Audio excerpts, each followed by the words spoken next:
Le Flash Info avec le centre de stockage de la Manche. Elle a été baptisée Nanette. C'est le nom de la première tempête d'automne qui a touché notre département dans la nuit de samedi à dimanche. Au total, 16 000 foyers ont été privés d'électricité dans la Manche. Et même si elle était attendue, elle a surpris par la violence des rafales de vent, des pointes à 140 km/h et même avoisinant les 150 km/h dans la Hague. La Hague, région particulièrement touchée.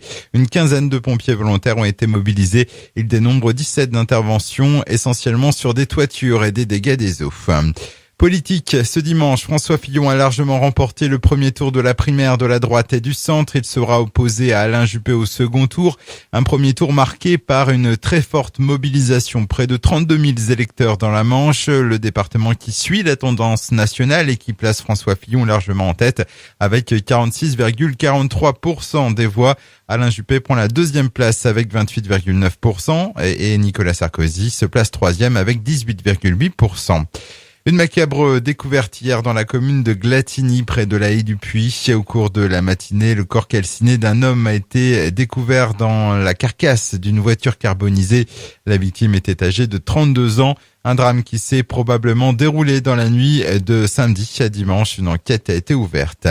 Près de 4000 personnes ont fait le déplacement samedi à Kerqueville où se déroulait la grande vente d'hiver d'Emmaüs. Des milliers d'objets ont été mis en vente pour la bonne cause, du gros mobilier, des décorations de Noël ou encore des vêtements flambant neufs. Emmaüs espère récolter 10 000 € grâce à cette vente d'hiver. Je termine avec du handball. Un long déplacement pour les hommes du Pointe-Hague qui étaient à Granville pour le compte de la 8e journée du championnat excellence départementale. Il ramène une victoire 18-20. Le PHHB qui pointe à la seconde place. À noter aussi qu'hier matin, la réserve se déplaçait à Octeville et s'incline 26-24 face aux locaux. Le Flash Info vous a été présenté par Landra, centre de stockage de la Manche à Digulleville. Pour en savoir plus et visiter notre centre, 0810 120 172, coup d'un appel local.